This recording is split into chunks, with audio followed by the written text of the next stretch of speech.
রাজধানীর কাফরুলে যুবদল কর্মী হত্যা অজ্ঞাতনামাদের আসামি করে পরিবারের পক্ষ থেকে নিহতের বড় ভাই মামলা করেছেন।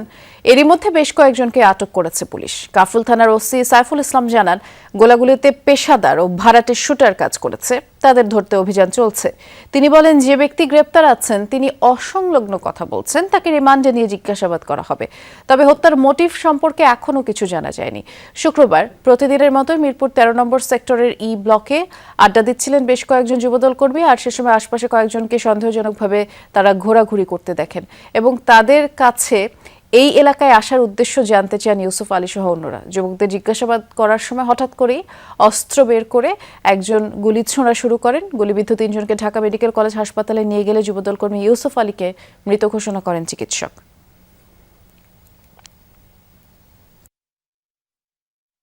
ওই জায়গাটা এখনো বুঝতে পারিনি আমরা যে হত্যার ঘটনাটা কি, কেন গোলাগুলিটা হয়েছে, এই বিষয়টা আমরা পরিষ্কার হইতে পারি না। যে মারা গিয়েছে ইউসুফ, ওটার বড় ভাই বাদী হয়ে মামলা করেছে। উনি ওনাদের যেই অভিযোগ যেটা দিচ্ছে ওই অনুসারে আমরা মামলাটা নিয়েছি, ওই অনুসারে আমাদের অভিযান চলমান আছে।